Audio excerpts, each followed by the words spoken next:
Hey y'all, welcome back to Joel Outdoors. Today we're on a buddy of ours' property for black powder so we can get this young woman here, hopefully get her a deer. We got tonight and tomorrow to try to get something bagged. We just got camp set up, so anything you want to say or add? Just hope for the best of luck. What she said. All right, we'll see y'all on the stand. Well, guys, we're set up in the stand. Blind, that is. It's a little fougie in here, to be honest with you. But I'm not going to hate it one little bit. We got two places on this property we can hunt. And so I'm hoping that this spot here brings out either a doe or a buck, one of the two.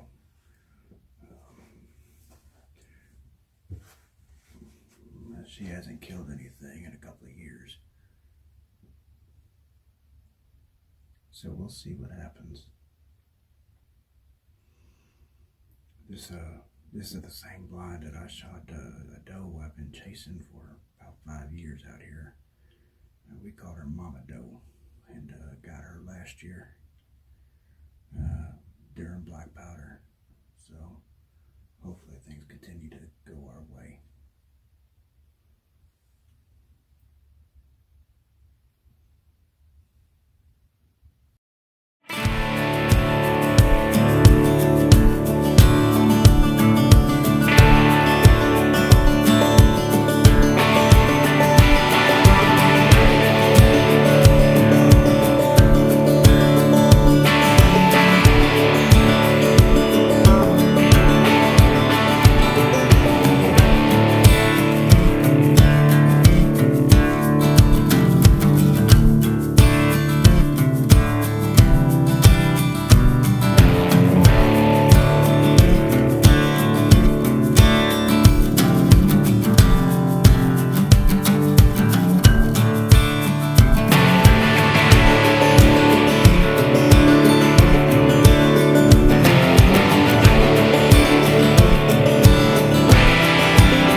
See the two red trees?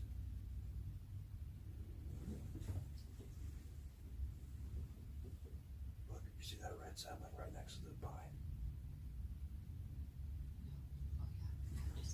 All right, get on it.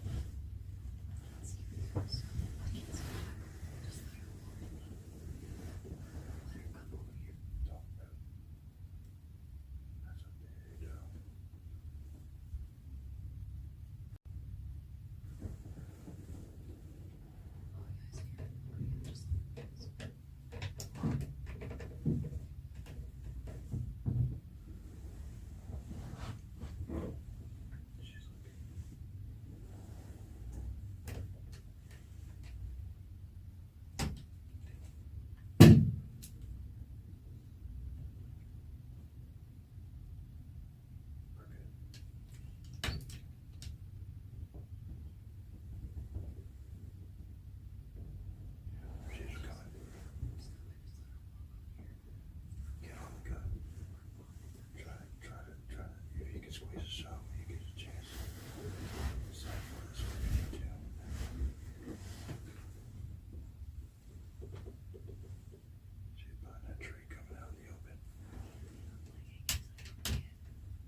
Get on, get on, get on.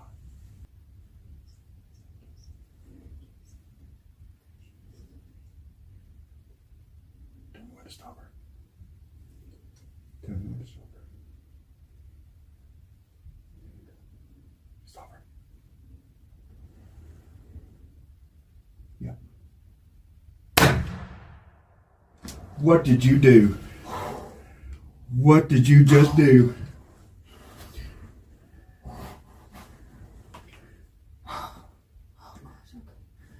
Lord, set her down. Set her down. Set her down. God, set her down. What did you do? Set her down. Set her down. Set her down. Alright, so I got my doe today on the last day of the hunt. It's about 8 o'clock-ish since when she came out, and she came out at about 100 yards from the left of me, and it took her a good minute or so to slowly walk up to closer to the feeder where I can get a better shot at her, and got her a little bit higher than expected, but she went down, and then had to take a second shot off of her, and she finally went down. So I'm very, very blessed, and I'm very grateful for this opportunity. It's been about, what would you say, about 5 years? 4 About years? five years. Like 5 years. So haven't shot a deer since then, so this is a really lucky and blissful opportunity that I got to have and for this hunt. And thank you for a friend for allowing us to come out on his property and hunt this morning. So very, very grateful and very, very blessed. So thank you very much for this hunt. Hey y'all, so today I'm going to be making us a delicious creamy garlic parmesan sauce that we are going to be sauteing with our venison heart with the doe that I had just harvested this morning, and it's going to turn out really delicious. Alright, so I'm going to get started by using a large cast iron skillet with a tablespoon of butter along with a tablespoon of extra virgin olive oil. So I'm going to let that infuse together while it's heating up, trying to get that all infused together for roughly about a minute or so. And just stirring it around so that way it coats the pan evenly.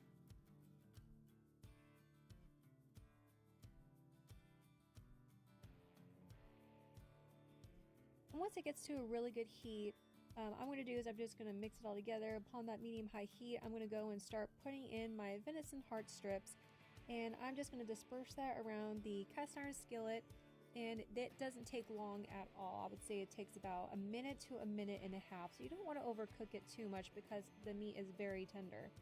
And then you can simply add your seasonings. I like to use salt, pepper, and a lot of garlic powder because I love garlic powder on everything. And then just make sure to just stir it occasionally so that way it doesn't cook too much on one side, and making sure it gets cooked very evenly. Once it's been cooked, then just place it into a bowl. We're going to be putting it into our Parmesan garlic cream sauce. So that's what we're going to be doing next once everything is transferred over to the bowl. And you're going to keep it to that same temperature of that medium-high heat, letting it simmer. Then just simply adding a tablespoon of butter alongside with a tablespoon of minced garlic. You can also use cloves of garlic as well. And make sure to let that simmer in there for roughly about a minute or so. So once again, it disperses that flavor evenly together.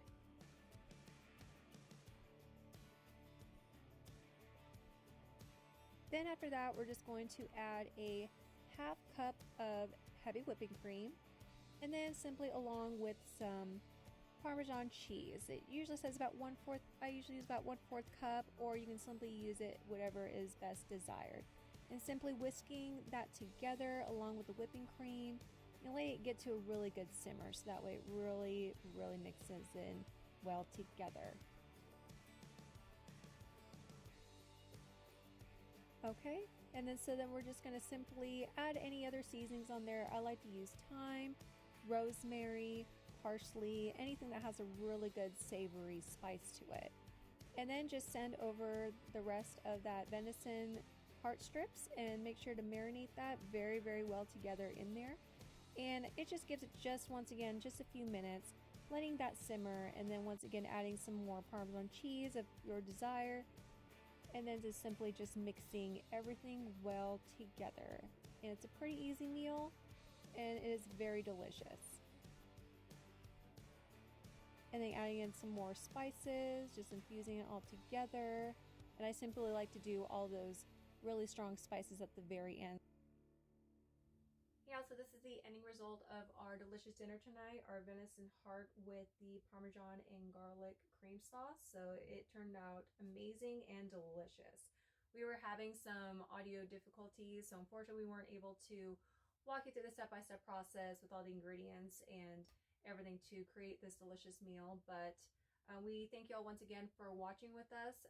Please like and subscribe if you haven't just yet, and we're going to be following up with some fishing and some camping videos really soon with this new year that's about to come, and we're really looking forward to what's about to come up. So thank you all once again for watching Joel Outdoors.